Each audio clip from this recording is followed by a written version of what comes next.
guys, it's Teresa. Welcome back to my channel.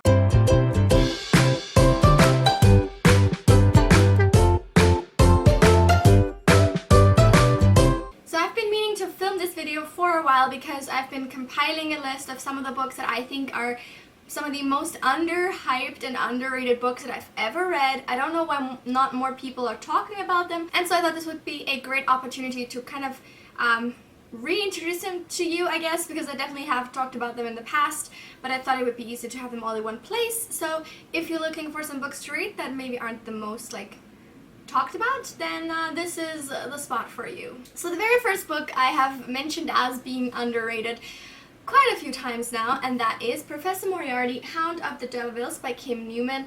This is a book kind of in the style of Sherlock Holmes, and it follows basically Professor Moriarty and his sidekick in a collection of short stories, again very similar to those of Sherlock Holmes by Arthur Conan Doyle. So this is kind of fan fiction because Moriarty as a character isn't really that talked about in the original book, so there wasn't much to build him on. But I think that Kim Newman did a wonderful job kind of imagining him in this role. Some of the stories are hilarious, all of them are really fun to read, and I definitely recommend checking it out if you're any kind of Sherlock Holmes fan. The next book is a bit more of a recent read, and that is Euphoria by Lily King. This is a historical fiction novel inspired by Margaret Mead and her husband and former husband. Margaret Mead was a famous anthropologist in the 1900s, and this book is set in 1933, and it follows again a female anthropologist, her husband, and another man that they meet in the jungle of New Guinea, where they are trying to find out about the different tribes that live there, and kind of the love triangle type situation that ensues from that. It's not an actual love triangle, and if that word is scaring you off, then I'm sorry, don't be scared off.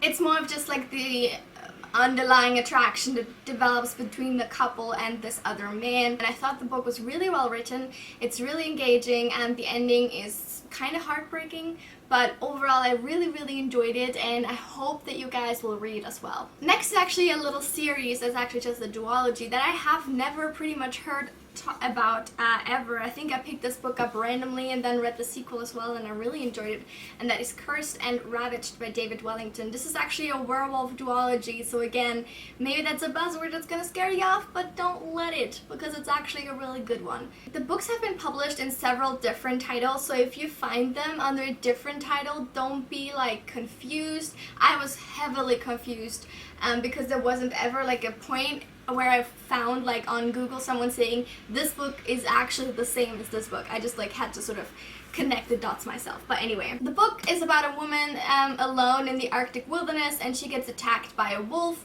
and turns into a werewolf. And then the person who turned her is pretty much the only person that can relate to her, but somehow he also wants her dead. It's a confusing kind of setup, maybe, but honestly it's been a while since I've read these, so I don't have the clearest memory. I just remember that they were fantastic, and if the premise sounds interesting to you at all, it's not too much of a love story, don't be worried about that. If it sounds interesting to you, I recommend you check it out at least and give the first one a go. The next book that I think is underrated by an author that actually really isn't is Underground by Haruki Murakami. Now Haruki Murakami is one of the most famous, internationally famous Japanese writers, and most of his books are talked about more, but this one is barely mentioned, and until maybe a year ago I didn't even know it existed. The book is actually non-fiction, and it's about the sarin gas attack, I think in 1993, on the Tokyo subway stations, which was perpetrated by a strange cult of weird people basically. And the book is an account first of the different victims' stories. Luckily not many people died, but many were heavily affected by the gas and harmed for the rest of their life, have to live with the consequences now. So it's really interesting to see how this attack has affected their lives permanently, and how they felt in the situation. It's also an examination of how Japanese culture in general reacted to the this event. And at the end there's a segment also of interviews or like discussions with the people that actually were the perpetrators of this crime. And that section is a little bit less compelling, but overall I really enjoyed the book. I thought it was very insightful and really heartbreaking to read.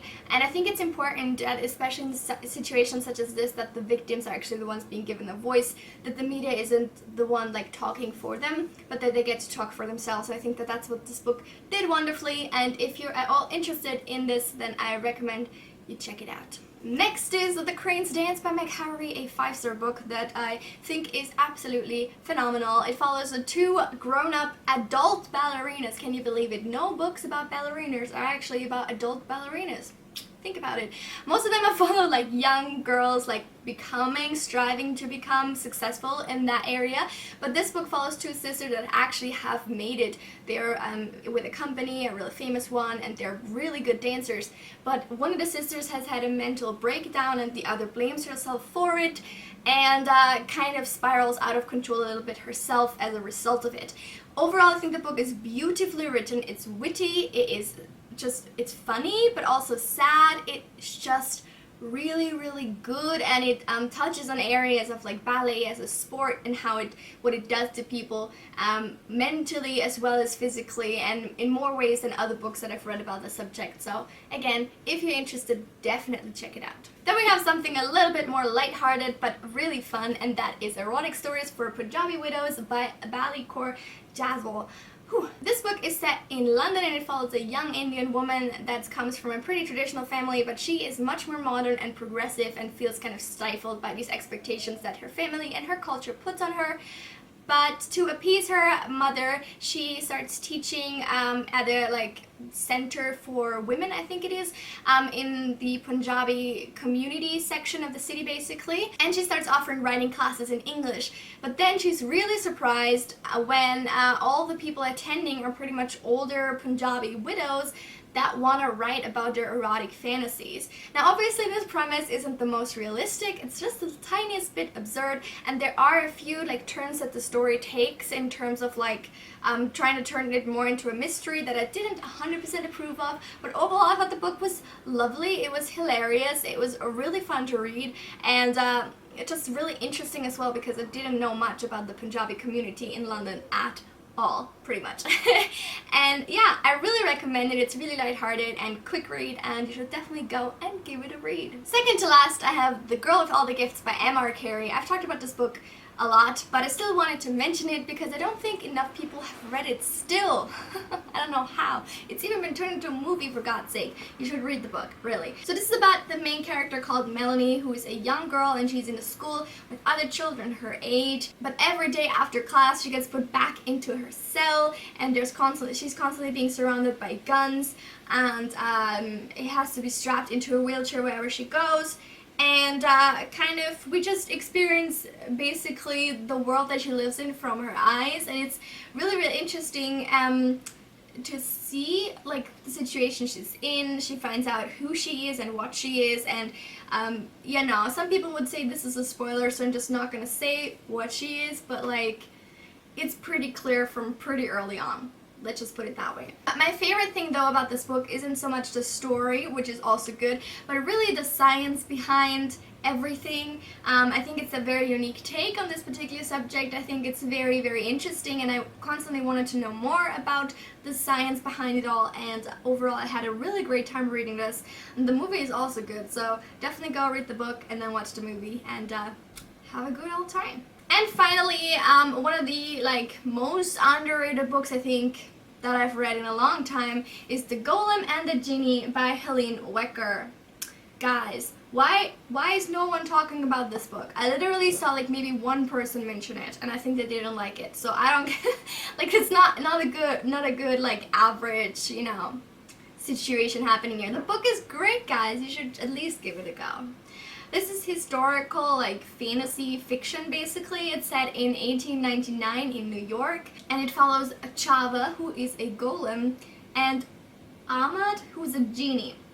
So a golem is basically a being made of clay, and she was sort of brought to life by her master, but then her master died, and golems are trained pretty much, their nature is basically to listen to their master, to be very submissive, and to follow their every wish pretty much.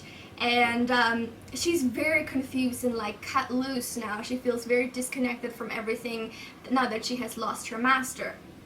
And then we have Ahmed, who's a Jinni. He's very sort of self-assured. He's much more ready to just like do whatever he wants, and he doesn't really think about the consequences too much. And the two of them meet, and it's not a love story, but the two of them meet and they start up a friendship, and they kind of help each other kind of become more well-rounded people. So Ahmed kind of teaches Chava how to be more self-assured, how to do what you want and like not think so much about what other people will think or like how it will affect others, whereas Chava teaches Ahmed to do exactly that, to think more about his actions. Overall, it's just such a wonderful story. They're also faced with some danger of someone who like wants to get them and you know, control them. They're in danger of being exposed to the human world because they're just trying to blend in. And all of this is also set to the backdrop of 1890s New York, which is just a multicultural melting pot of different communities trying to coexist and do their best living together. And it's just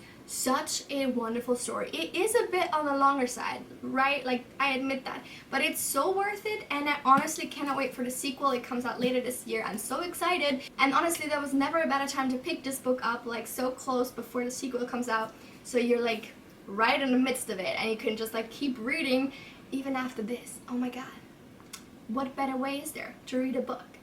And yeah, that is it for all the books that I think are underhyped by a lot. And if you haven't checked them out, you definitely should. Put them on your wish lists, put them on your like TBR pile, put them in your cart on whatever website you're shopping or in real life, because that's also a thing, and get them, read them, and let me know what you thought of them. Also let me know in the comments some other books that you think are heavily underrated and underhyped and deserve more recognition. Thank you so much for watching this video, and I will see you very soon with another one. Have a lovely week. Bye!